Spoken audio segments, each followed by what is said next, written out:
So what do you prefer, the banjo or the guitar? What kind of guitar is that? Is that a Gibson or is that a Stratocaster? That one, which one? I'm trying to think which one, because they're mostly Martins. So The one on yeah, your, this is oh, they're all my, Martins? Okay, the one on your left on the wall is a Martin as well? this one's Martin, yeah. And the And one that on your one, left? this one is Hona. Oh, wow, That's okay. another 12 string. Yeah. But yeah, the one that And, I play the most that's my gigging guitar.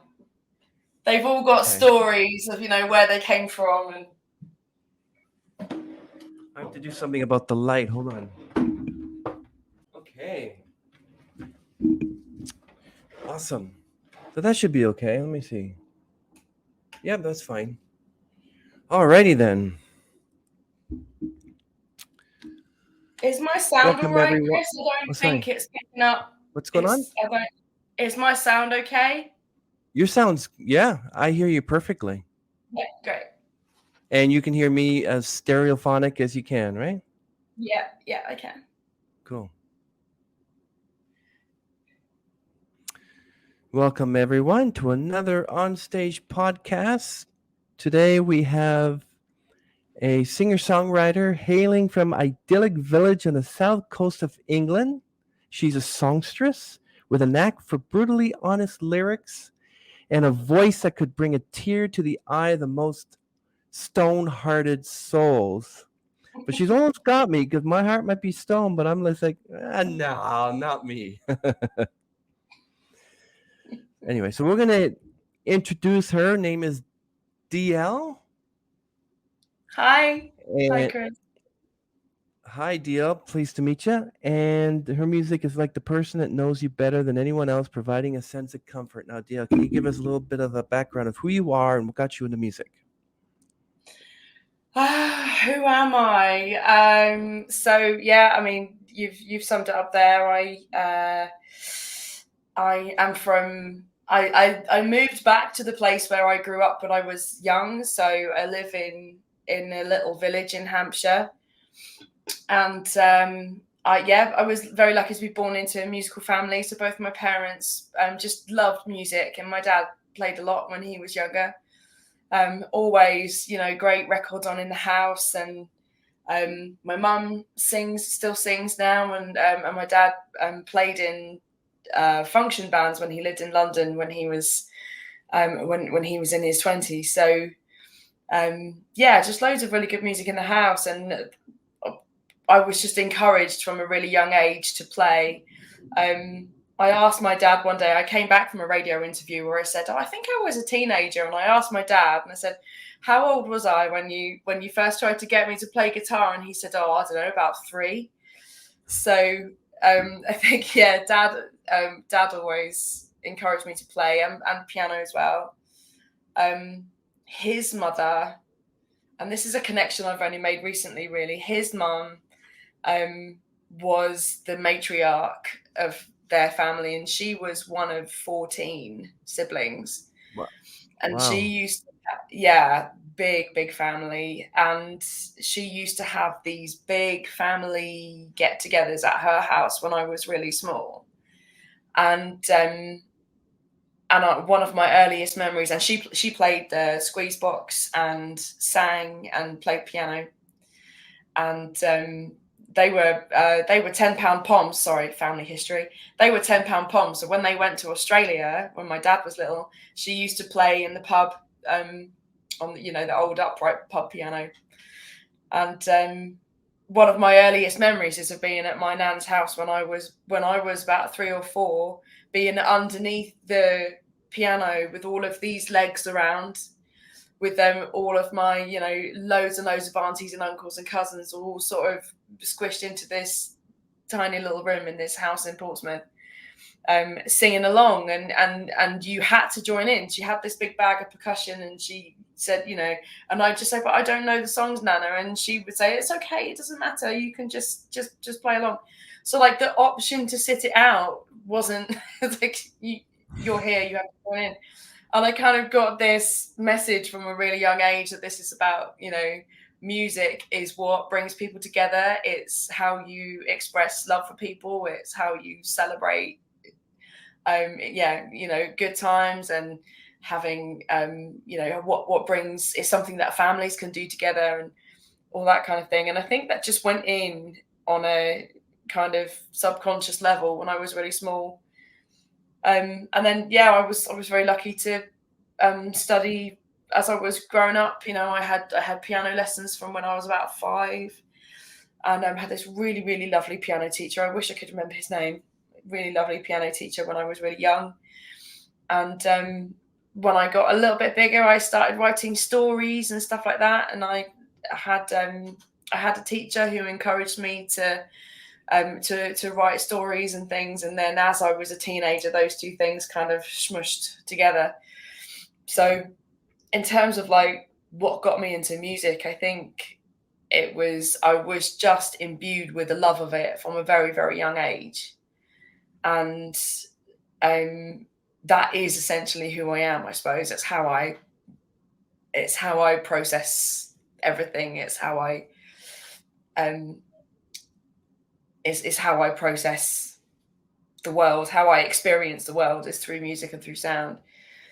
And then I was, like I say, I was lucky to study, and I studied voice from a really young age. I was very lucky to have really good training from the age of 11 on vocals. And and then when the time came for me to take my place in the adult world, I tried a few things, and I worked for the NHS. I worked in mental health, which I actually enjoyed isn't the right word. It's very rewarding, and I feel very privileged to have done that kind of work, and it definitely helps me with some of the things I do now. But the music just won in the end, and I built it up to the point where I could do it all the time, and here we are, and I'm still doing that. So Wonderful. When you were talking about working in mental health field, did you take care of your own mental health? It's made me aware of one of the things about the pandemic. I actually, sorry, to answer your question, I worked in a hospital for people who were who had to stay in the hospital because of their illness, and I was involved with caring for them while they were there. Very often the subject of music came up, funnily enough, and everybody, lots of different people found comfort in music, even in the depths of schizophrenia and some really overwhelming and frightening conditions. But I was very ignorant when I started that job, and I learned a lot about mental health. I know one of the very few good things about the pandemic, in my opinion, is that it's brought the conversation about everybody's mental health into the mainstream, and that it's become much more of a common topic of conversation. That before that, it felt like it was very much that a lot of the time that people who struggle with their mental health are put away, and they're over there, and they're not the same as us. And actually to bring it into the mainstream, I think, is a really positive thing. And to be able to have those conversations with everybody, that if you're having obviously it's on a spectrum, like everybody's health, like your physical health is on a spectrum, but to be able to have that conversation with people about are you all right, and how are things at the moment, and how are you in yourself, and those kinds of things, I think is really empowering. Talking about empowering, do you think that when you're working in mental health field, dealing with people with schizophrenia, and I've known people with schizophrenia, and some of it can be bad, others can be less, and Tourette's syndrome as well. Did you ever get a chance to use music and sort of put on a show for patients? Because I heard there's a gentleman who had very, very bad Alzheimer's, and what brought him out into a lucid state was someone singing his favorite music. Mm. Did that ever happen with you? With that, or somebody came out of abusiveness? Not with that particular job. That Mm. particular job did have a lot of risk issues around it. So whilst we could do things like some of the patients played, like some of the service users played guitar and that kind Wow. of thing, and we could play music for them and listen to music together and talk about music together and that kind of thing. That was really it's just such a great conversation, isn't it? Like, you know, obviously everywhere I go I end up talking about music. What kind of music do you like, and all that kind of thing. But one of the things that I do now is so my grandmother on the other side, she will be 101 in September, and Wow. You're yeah, kidding. she's amazing. Wow. She's absolutely amazing. So when I first started working as a singer, one of the jobs I had was with an agency that provided entertainment for care homes. And I was very young then and inexperienced, and I enjoyed doing it. It was, you know, it was nice and everything, and it was a job, but I wasn't particularly skilled at it. And then I got busy with other things, and it kind of fell away because I didn't have time to fit it all in. And my grandmother went into care. It's 2-3 years ago. She went into full-time care, and it reminded me how important that sort of music is. And I think it's some of the people that go into care homes and provide music and entertainment for people who are in full-time care, I think is some of the most important music that gets played in our culture. And it's very easy for people. I do know, you know, I mean, I'm an artist, but all kinds of different musicians, and some people who perhaps don't think of it as the most glamorous, valuable job that there is. But honestly, it reminded me how important it is. And last Christmas,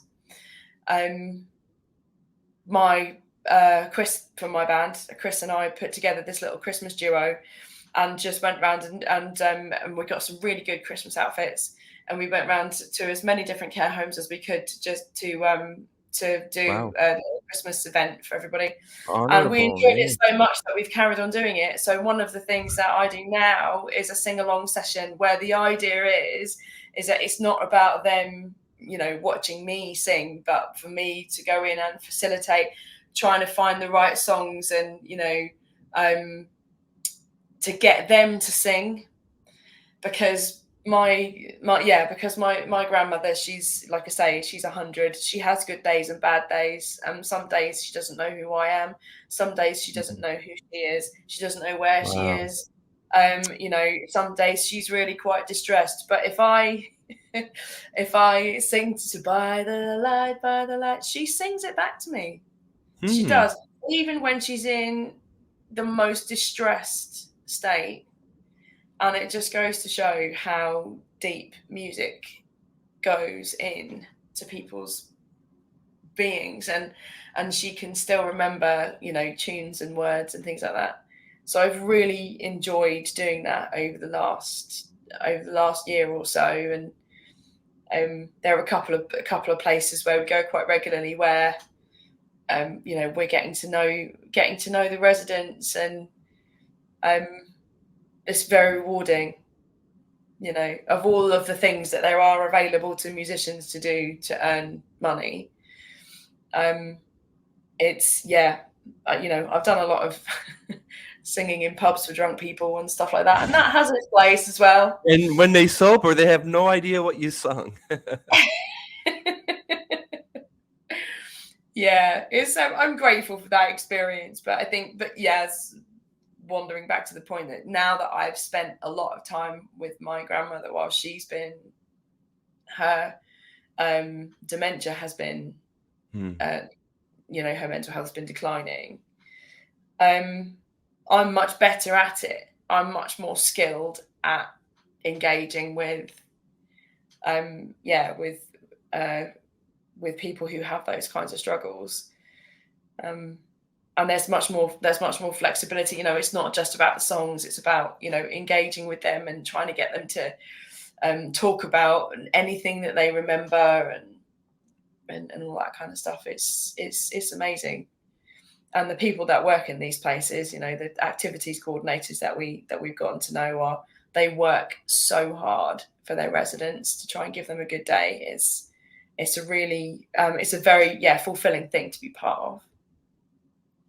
That's very inspirational story there. But your grandmother being 101, and she's got good days and bad days, and then she's sometimes lucid and sometimes she's not. This Alzheimer's on my mother's side, like my aunts on my mother's side had dementia, and my uncle, he was lucid and just normal and living his own life until he was like 89 or 90 or 91, and then he got Alzheimer's.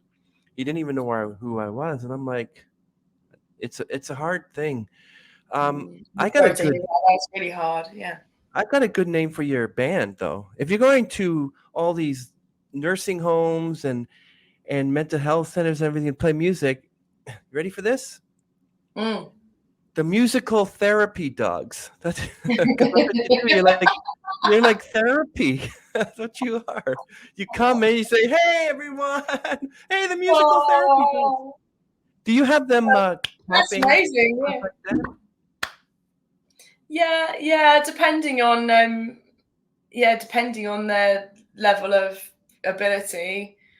And some places, there's one place in particular where we go where everybody, I think, is, in my opinion, is very young. And the people who maybe lost their sight or have physical disabilities, and there's nothing, Oh, and they're people in their 60s who are still, really young at heart, and nothing wrong with their, they don't have any dementia or anything.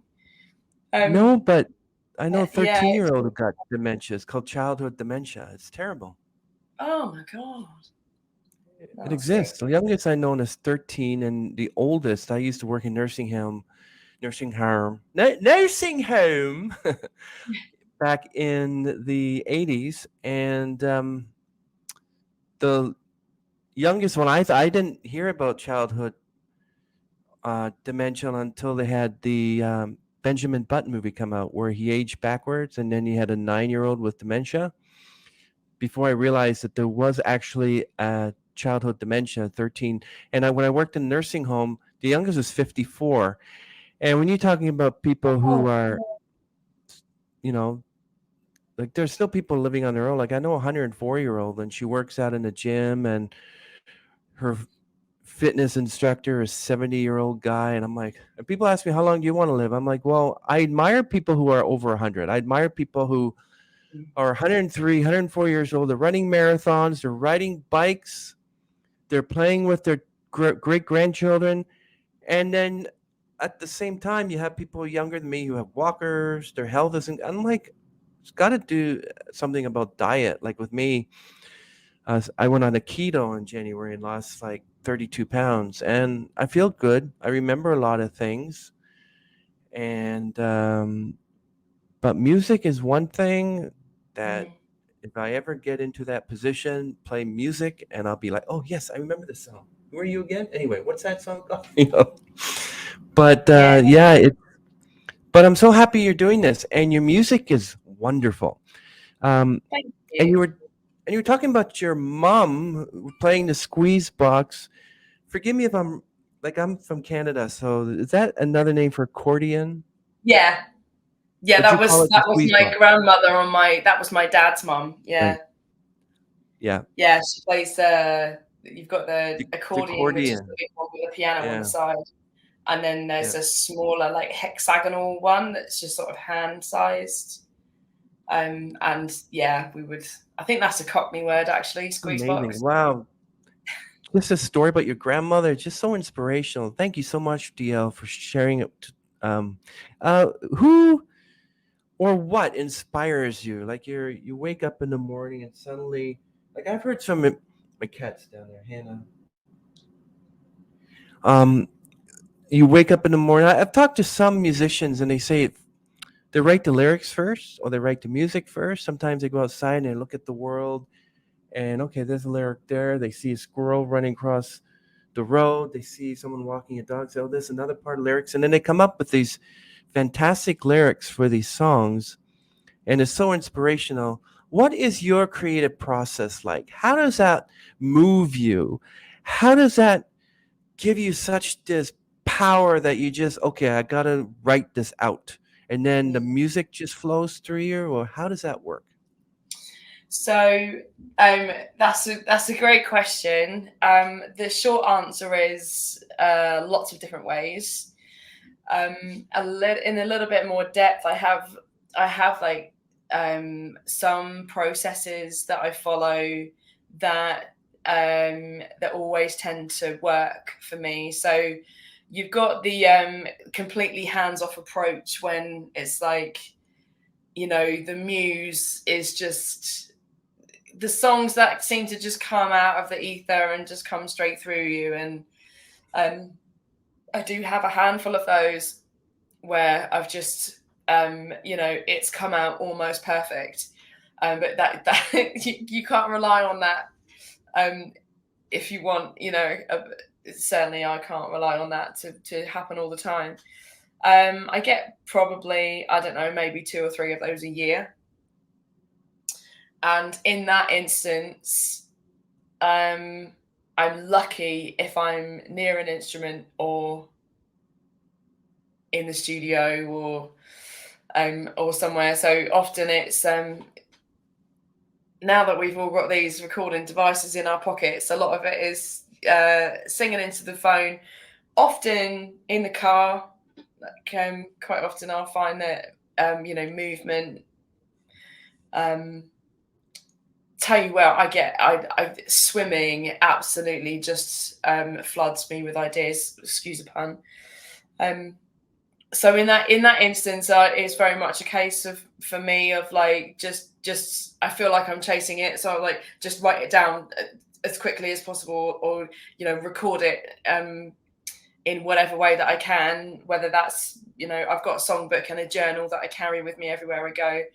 And obviously now we've got phones as well. I've got a note on my phone called Song Titles, and I think currently it's about 16 pages long. So if I have a little, if I have an idea of a little nugget of something, I'll write it down. And so that kind of hands-off approach is something that happens occasionally. Otherwise, like I say, I keep I don't know, like, I go through phases of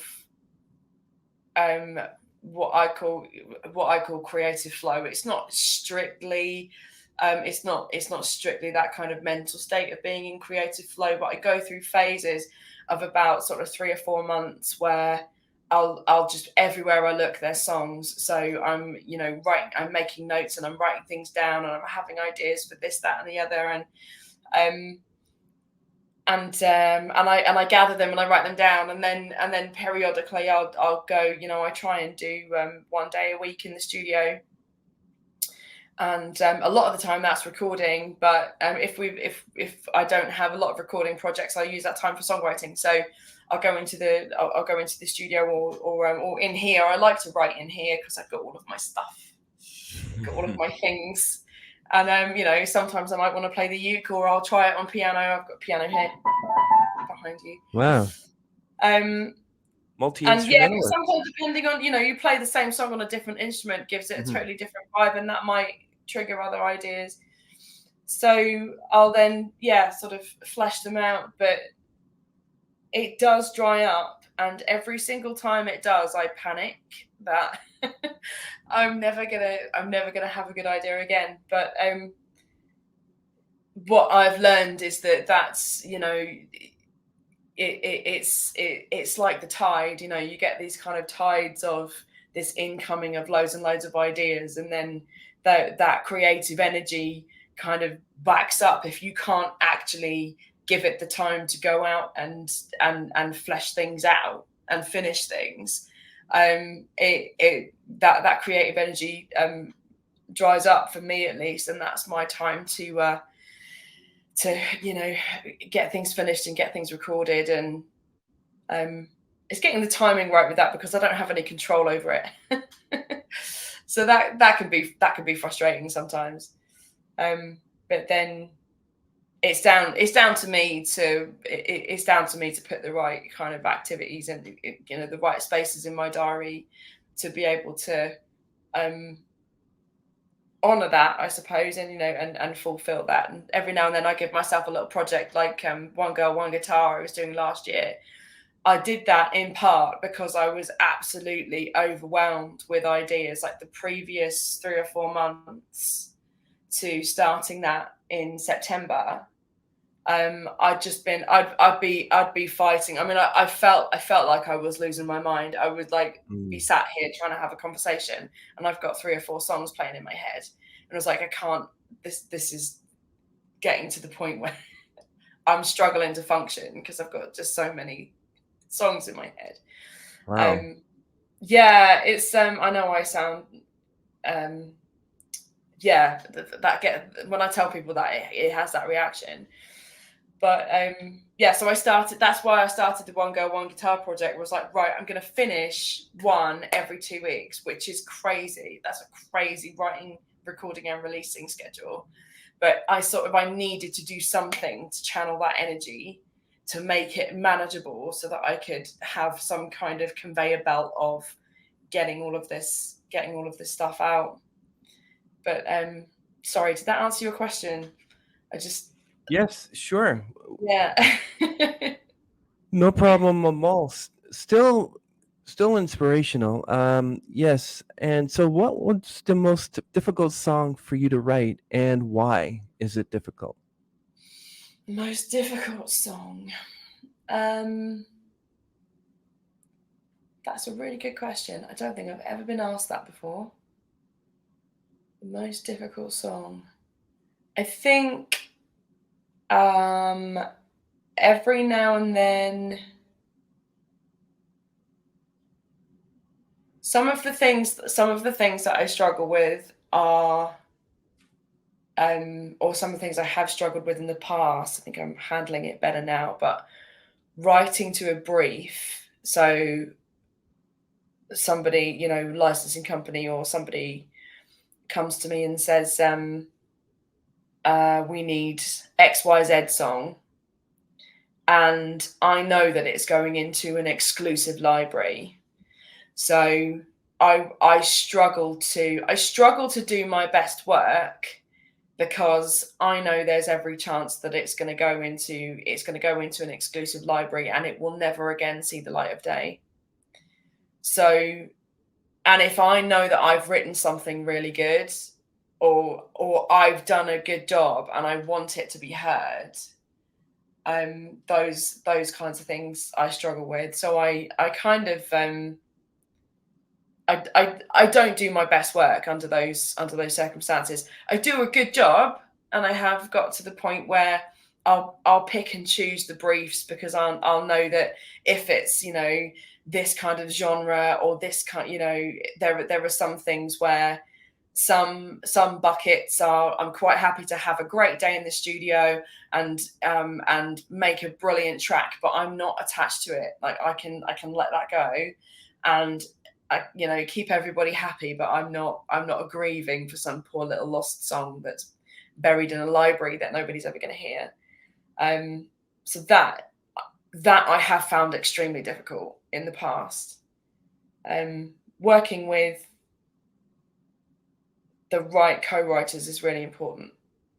I think being with, and again, this is something that I've learned from just through doing it, that getting into a songwriting team or getting into a co-write with somebody and you're not really on the same page, or you don't really have the same goals, or you don't feel comfortable around them particularly, or you can't relax. Again, that's something else where I can still write a decent song, but it's not my best work because I can't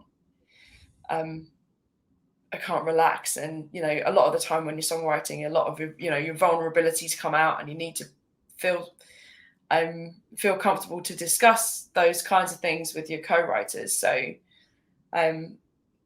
yeah, that I have a small group of co-writers who I really enjoy working with, and I approach new ones with caution. But if you're writing a song and one of them comes up with a line, would the other one come up with the same line, or do you have sort of like a infighting against what line makes it in the song? Is that how it works? Co-writing? this is this is exactly what I'm talking about. That it's like if you are in a situation where you do end up bickering over those kinds of things, it just never gets finished. Apart from anything else, it just doesn't get done.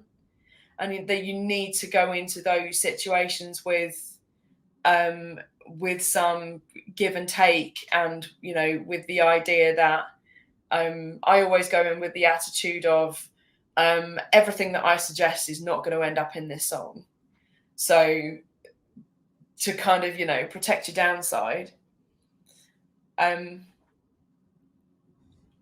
because this is often why I think a team of 3 is really handy, because then you can just put it to a vote. You can just have like a casting vote. But thankfully, that hasn't happened in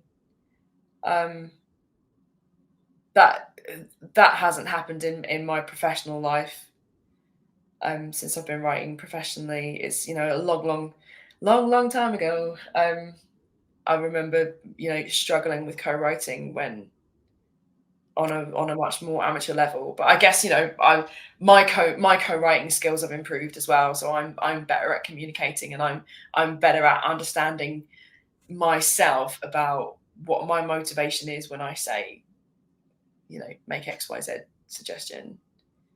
Yeah, I can imagine struggling with a lyric and asking one of the co-writers and infighting and say, listen, this is how it's going to work. How did One Girl, One Guitar come to be?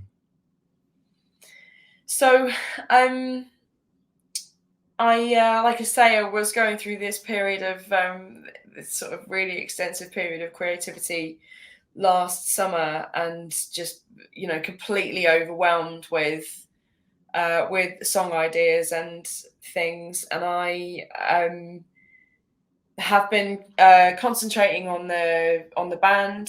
So we've been playing. So the trio, we've been playing together since 2016, and sadly, 2020 was our year. We had some amazing gigs cancelled that year, and things that never happened.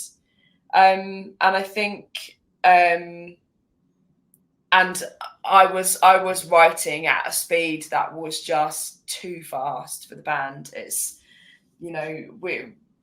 we're very, very lucky that we trying to get a set list together is difficult, because there's just so much stuff that we love to do. So that was really hard, and I was just looking for it was a songwriting project for me, really. One girl, one guitar.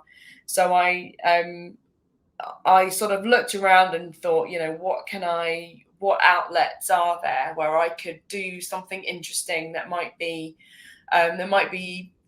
fun for the people who for the I hate the word fans, but I don't hate it. I dislike the word fans, but my music buddies, I call them, the people who followed my career and my social media following and all of that, something that they might find interesting. And so I set myself this challenge to record and release a new acoustic single every 2 weeks. And originally I said I was going to do that for a year. Circumstances were such that after 6 months I decided to bring it to a close. But it was but yeah, it was great. I was really ill at Christmas, and then I had a bereavement as well, and it just became stressful. And so I brought it to a close after 6 months. But essentially what I've done is I've recorded a solo acoustic album in 6 months. And there's still like 11 Nice. tracks on the album. Awesome. And you've got a cover and a Christmas song, and it's like, oh my God, this is actually perfect solo, a perfect acoustic album. But they're all, and I called it One Girl, One Guitar because deliberately there's like shaker somewhere and there's a tambourine somewhere, but apart from that, it is just one guitar track and one vocal track.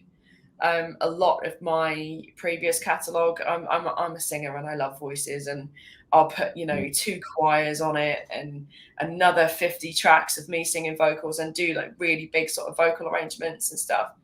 But I wanted to push myself to give all of my attention to what's in the songwriting biz, what we call the top line. So to put all of my effort into and give all of my attention to the melody line. So yeah, lyrics. The top line is lyrics and melody. And yeah, it was great. It was really good fun. I really enjoyed doing it. There were some technical issues as well with releasing stuff.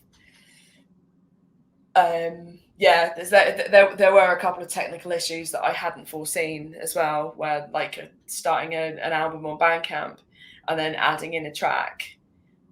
What I didn't realize was that the people who bought it early then couldn't get the new tracks because they just got caught in this sort of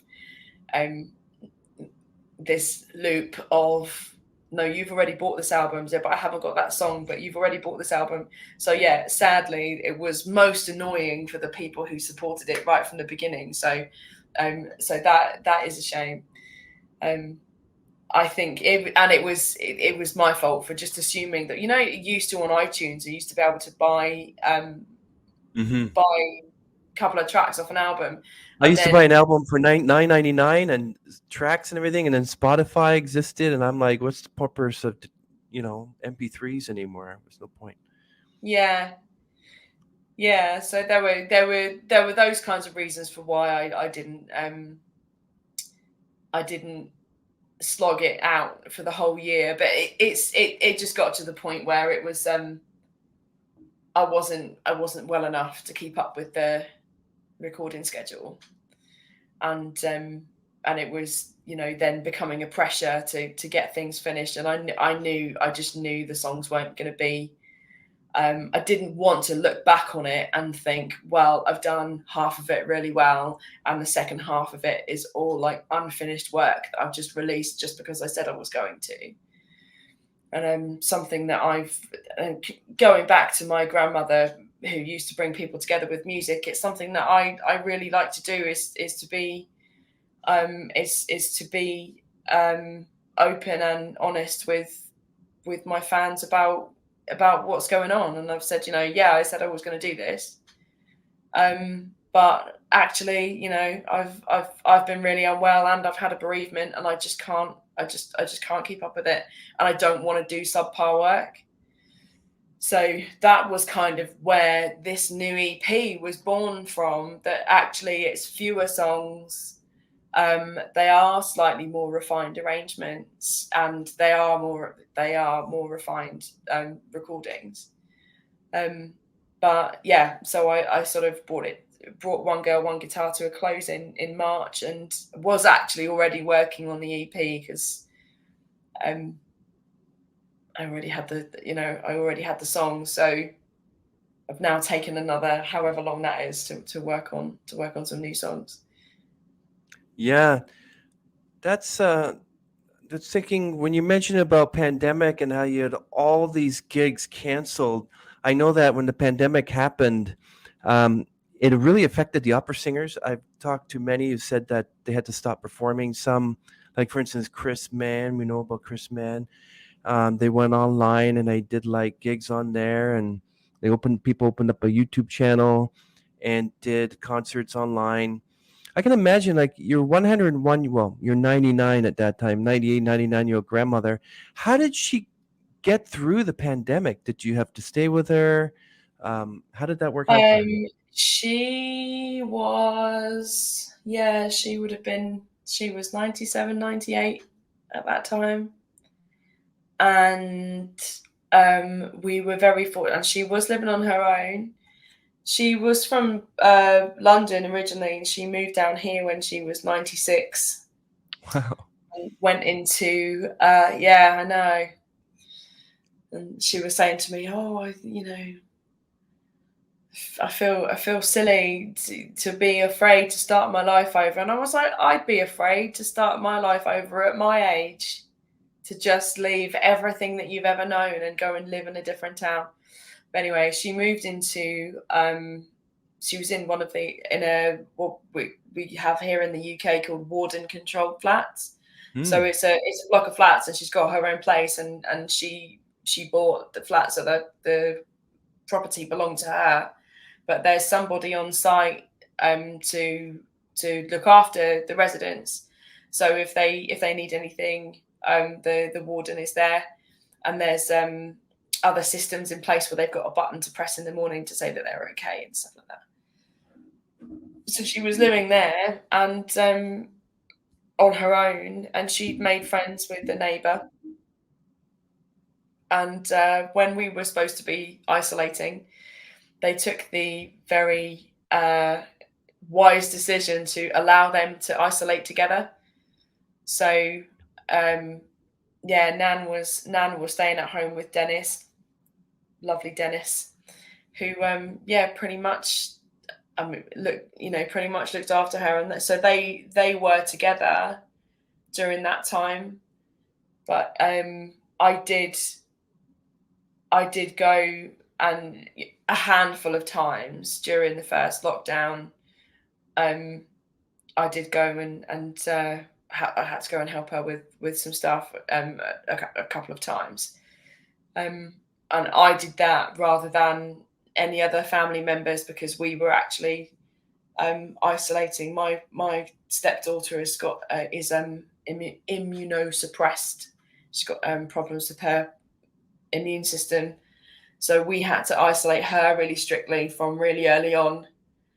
So out of everyone, our family, my little family, me and my husband and my stepdaughter, we were isolating really strictly, whereas other members of my family were working with the public and all of that. So I was it was much less risky for me to go and see Nan when she needed help.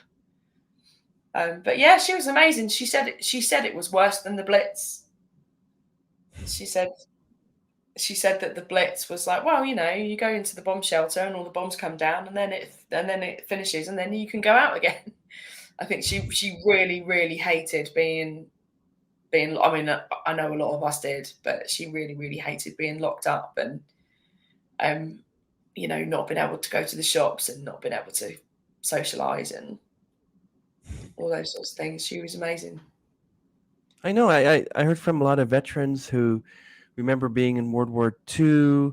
I remember hearing interviews of those that were survivors of the Titanic. They always have these stories. One 95-year-old, we asked her, what is one thing you miss about being a teenager? She said, my race car. And some of them were on like baseball teams, the girl baseball teams back in the 30s. If you ever ask your grandmother, now she is your grandmother, your maternal grandmother or paternal grandmother, because you ever ask her, what's the secret to longevity? Many of them have these things, but it's like, it's just good genes, probably good diet. Did you ever ask her what the secret to longevity is? Yeah, all the time. Yeah, she always says you have to have a little rest. And I think when we're all so obsessed with, I mean, I am a workaholic. I'm working on it, but circumstances haven't helped in recent years. But she would always say, you have to have a little rest, and she was very very strict about that. Well, obviously you need to make sure that you look after yourself. So that was one thing. I think the other thing is that she's hardly, you could probably count on one hand the number of alcoholic drinks she's had in her life. She's never smoked. She's never drunk alcohol. She lived at the top of a block of flats with no lift for 60 years. So Wow.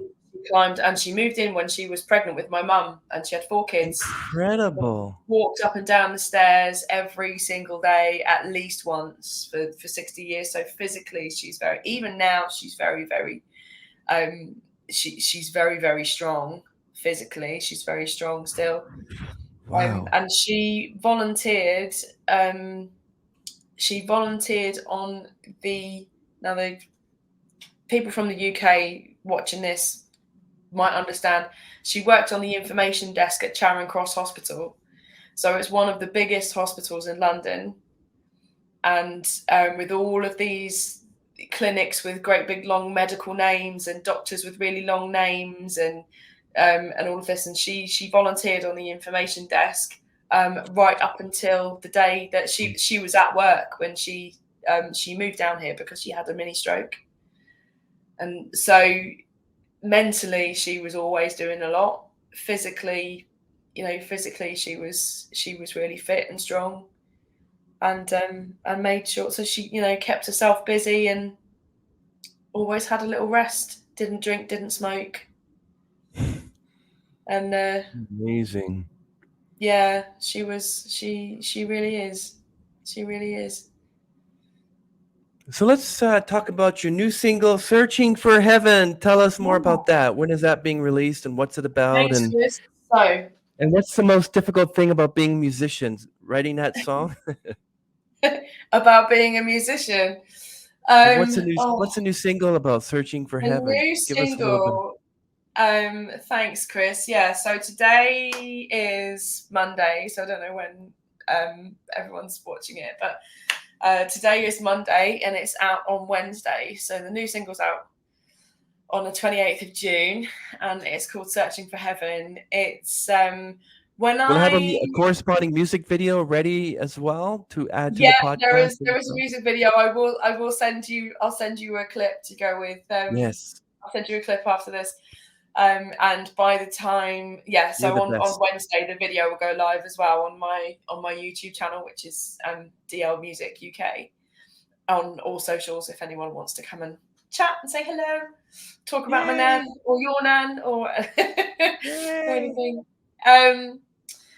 It's I think music, I love all kinds of different types of music, and but I do think quite deeply about the human experience and what we all go through. And I started writing music. I started writing songs to help me process some difficult things that happened when I was a teenager, and having all these really big feelings that I didn't really know what to do with, and I didn't really understand what they were, and Searching for Heaven, I think, is for me it's about the word maybe. So loads of people having a really difficult time at the moment in all kinds of different respects. There are lots and lots of people having a really difficult time, and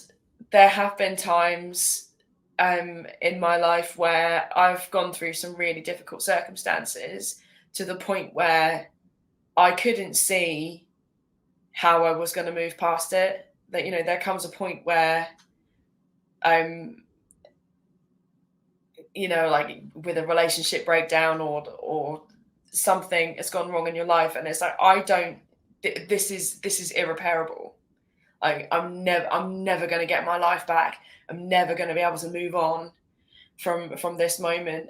And Searching for Heaven is about that moment when you just start, the door is just open ajar to think, actually, maybe it might be okay at some point. And I was talking to, so I had a pre-release listening party last Wednesday. So I do a hangout every Wednesday for people, like members of the fan club and stuff like that. And we just, every week we hang out on a Wednesday night and we put music on really loud and sing, and we have a moan and we put the world to rights and we have a chat about stuff and a laugh and get to know each other, and it's lovely. And I did this little pre-release listening party last week, and we were talking about this kind of this turning point when people are when we have that just that little tiny light in the darkness. And I was saying to Sue, who's a lovely lovely member of my Wednesday night group, my Wednesday night hangout, and we were saying, you might not have got up off the floor yet, but the thought is in your mind that maybe I might get up off the floor, So it's I suppose it's a really, sorry, this is a really long-winded answer. It's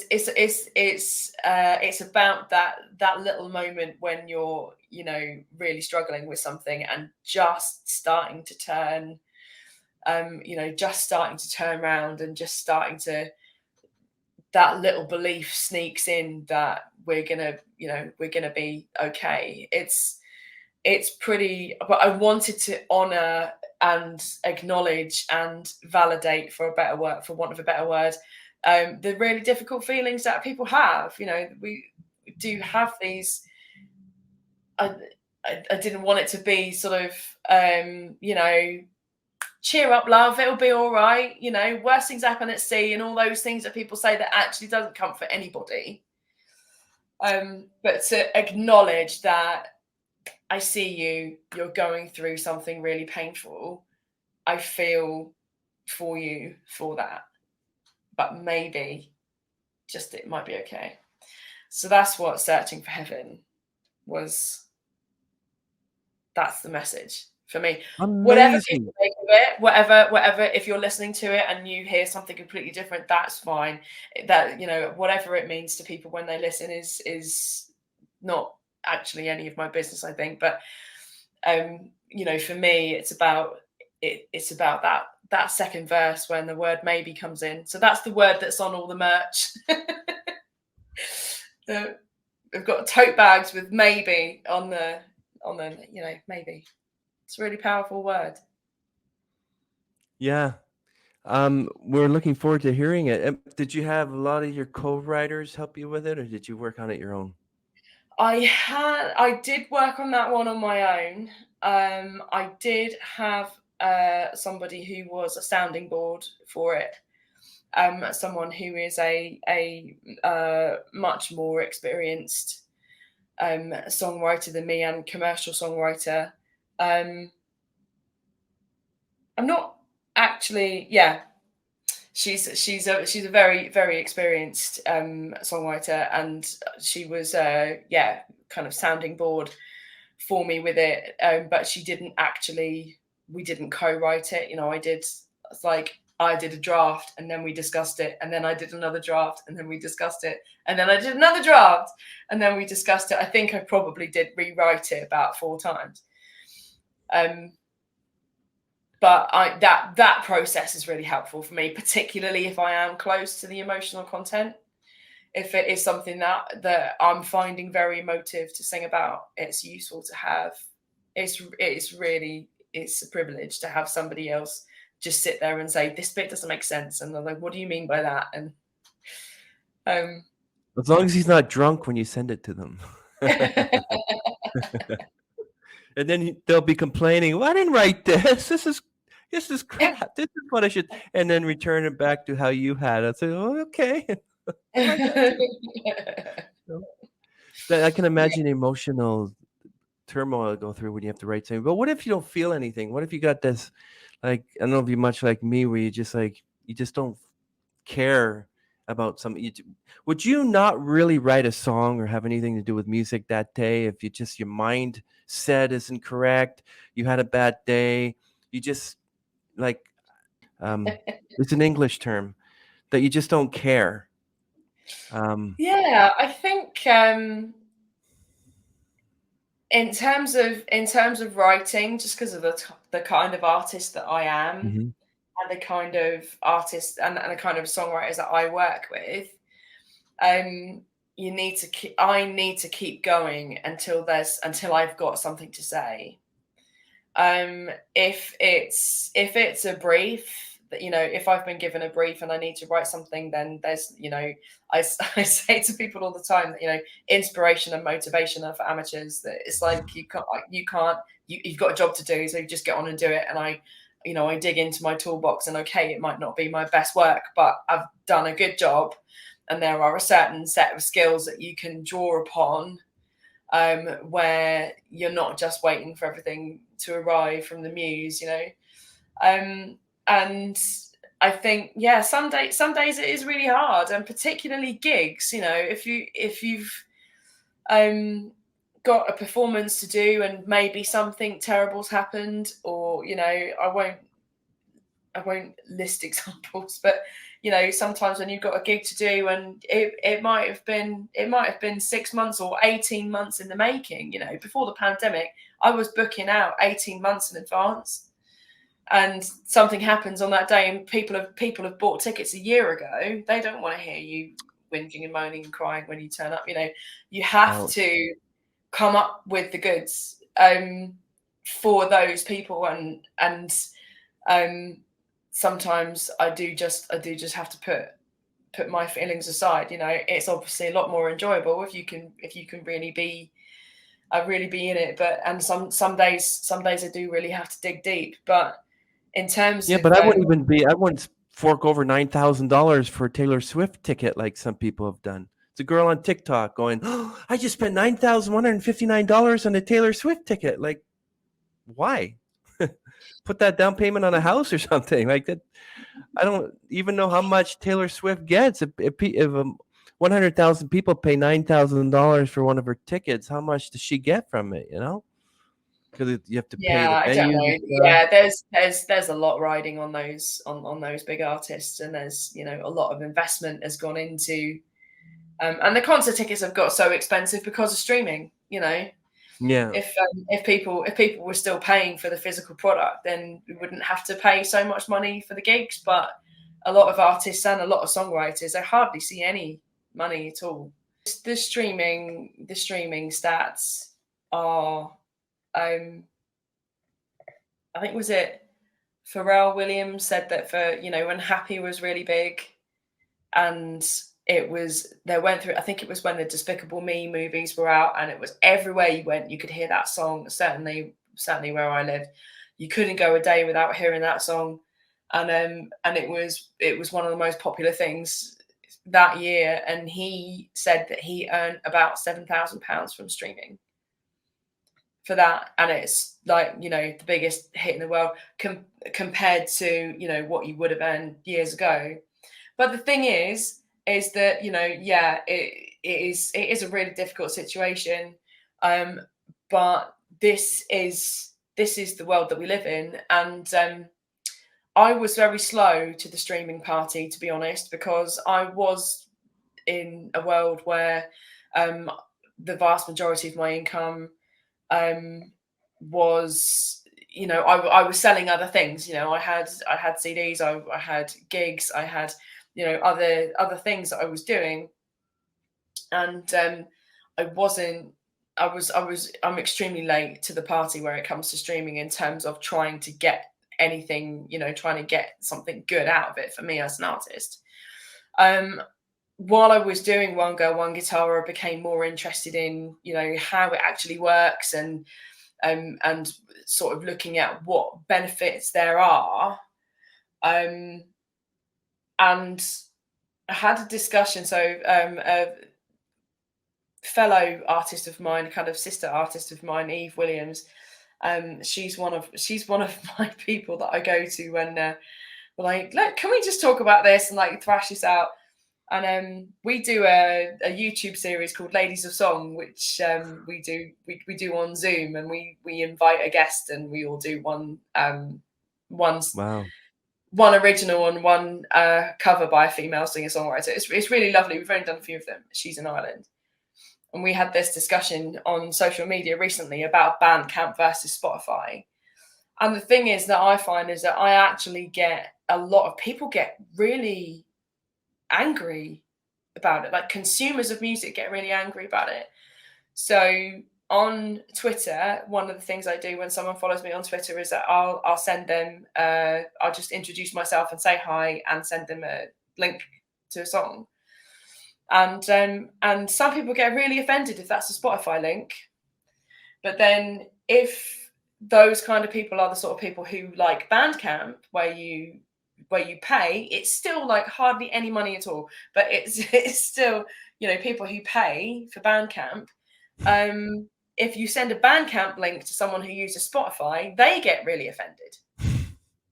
So I just kind of put it out there. There's like, the thing is that it is two completely different audiences. And as an artist, what I want to do is serve them both. So for people who use Spotify and want Spotify, I want my Spotify experience to be good for those people. For the people who like Bandcamp and maybe they're interested in the fan club and, you know, being more part of it, with, you know, alongside the artists, then I want that to be a really good experience for them. And it doesn't matter that the people who are on Spotify never have that experience. You know, I want to, and that's something that I've learned through the One Girl One Guitar project, actually, that there are, and that is coming back to one of your earlier questions, that is one of the things that is really difficult about being a musician, is that that being split into so many different, you know, I'm just spread so thin all the time. Part of that is self-inflicted because I want to do so many things, but in order for each of these things to be successful and sustainable so that I can do them, I am spread, you know, really thin across lots of different things. And how to handle that with people coming into, you know, my kind of musical world is something that I just will continue to refine and, you know, adapt as the world inevitably changes. Yeah, you got a lot of songs on Bandcamp. You got not only One Girl, One Guitar. You got Remember the Blooms. You got the Christmas single "Oh Holy Night," which everyone loves that song. It's like "Oh Holy Night." You can't do wrong with that song. Candlelight is another one. Everyone. Snowdrift. She is the Moon. Silent Night. Look After Me. We will put that link down so that people can hear those songs. Tomorrow will never end. Tomorrow will never come. Yeah. Together, strong, lots of songs. Such a prolific songwriter. We have a few more songs for you. DiElle, really glad that she's on the podcast today. So, who would you like to collaborate with? Who would I like to collaborate with? It's a really good question. I think all of the things that would never happen, like, you know, James Taylor, and all, you know, the people that, the opportunity to work with people who inspired me would just be amazing. I think all of that, like Laurel Canyon crowd and people surrounding them, like Brandy Carlisle. Oh, wow. She's she plays Newport Folk Festival with Joni Mitchell now. Last 2 years in a row they've done that. Yeah, that would be amazing. I would love to get back out to the States and just, you know, people in my circle. As a absolutely beautiful producer called Billy Leffler, who we did one track with, Strong, that's on Bandcamp there. We didn't co-write, but I wrote the song and he produced it. We went out to the States to have it produced, and he's just so much fun to work with. I'd love to do more with Billy.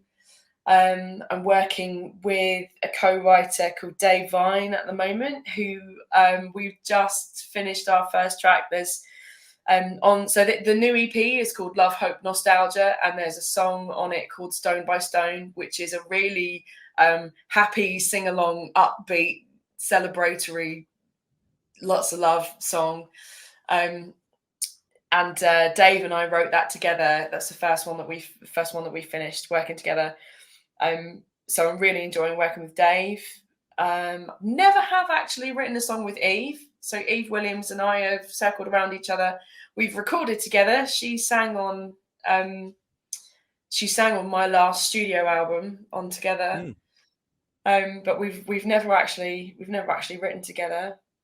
And then, yeah, I think, you know, artists like, I really enjoyed Lewis Capaldi's new album. Oh, It really heroes one voice, one guitar. and it Yeah, but just brings it. he's also dealing with Tourette syndrome, and he has to manage that when he's playing on stage. And I was just reading the other day that Lewis couldn't even get through because of that, and people were helping him through it. But I can't imagine having any type of illness when you're a musician. So, Mm. and you're blessed because not only did you have a 101-year-old grandma, but you like to get your music out there. And I love it that you have a new single coming out and you have all these songs. We're going to link in the description. And we're going to give you two clincher closer questions. And you were ready for this, DL? Okay. All right. The first one is do you have any advice for aspiring musicians? Oh, any advice for aspiring musicians? I think that's a great question. Depending on what kind of musician you want to be, um, one of the things that I think we come up against all the time in the music industry is that you don't have to be famous to work in music. There's an awful lot that you can do. If you're sitting there thinking, well, I'm never going to be Adele, so what's the point? There's an awful lot that you can do. You don't need to be famous.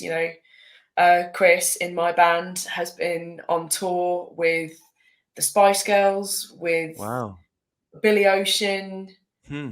He's played for Sister Sledge. He's Wow. played for Artful Dodger, and he's like, he's not famous, but he's had some amazing experiences. I've had some amazing experiences, and I'm not famous. And yeah, and look after yourself, because it is the kind of industry where you can give your whole self away if you're not careful. Take heed from my nan and have a little rest. Yeah. Exactly. You don't have to be Adele, but I've heard people who sound like Adele, and you can't even tell whether it is Adele or somebody Mm. else. And you want to be unique. That's the one thing I would tell the musicians. If you want to be an inspiring musician, be If you want unique. to be an artist, yeah. Be If you unique. you know Don't if sound you like want to somebody be, else. Hmm. yeah, work out if yeah, think about what kind of musician you want to be, because there are a lot of musicians who aren't artists.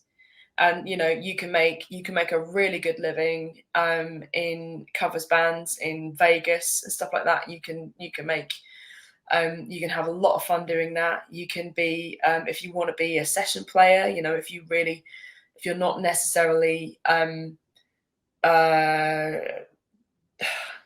not that people aren't creative, but like if you don't have that urge to sort of be an artist, but you love your instrument, if you want to be a master bass player or a master guitarist, you can play session on those things and be in other people's bands and have an amazing experience. So and if that's what you want to do, then what you need is breadth of experience. You need to know about all sorts of different types of genres.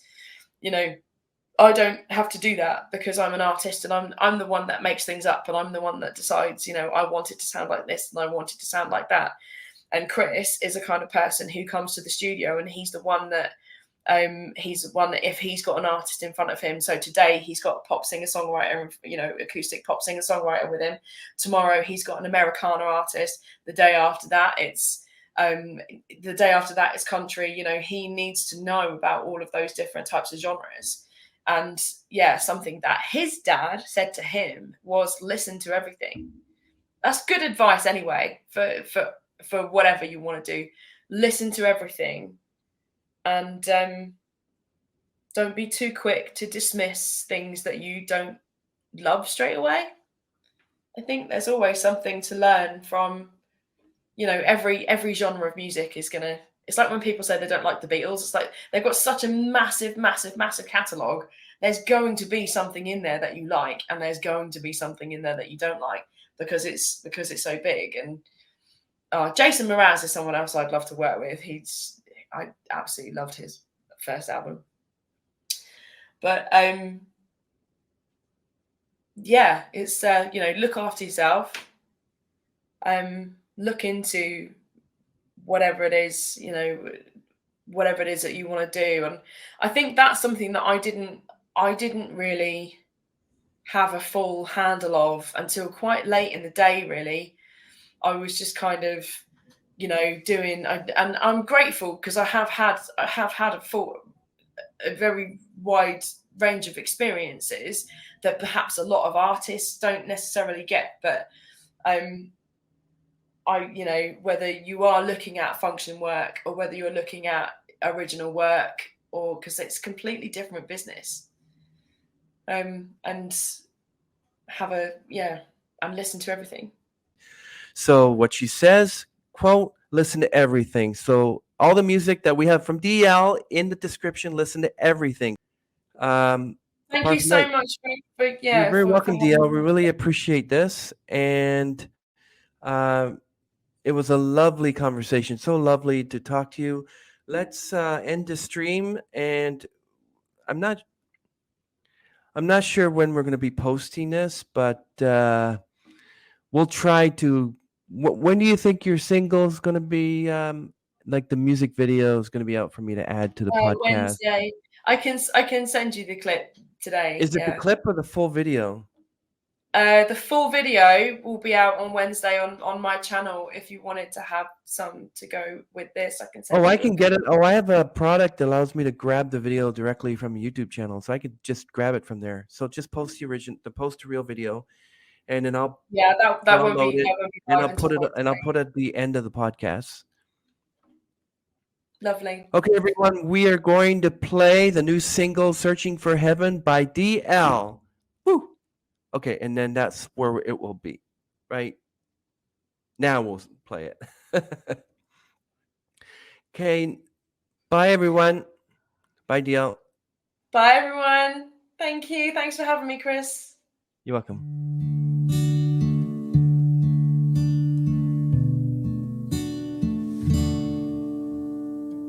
I'm just a young girl kneeling over her heart, trying to understand the hurt. And although I'm messing with all my soul, I don't want to lose the faith to love. So I'll keep searching for that heaven, so my heart can say farewell. Searching for heaven, and I can't stop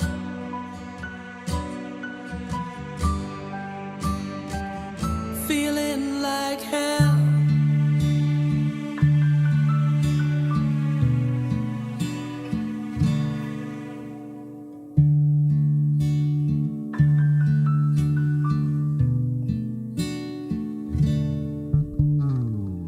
Maybe I can't see it yet, 'cause I just don't know. Could I learn to love again?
so my heart can say farewell.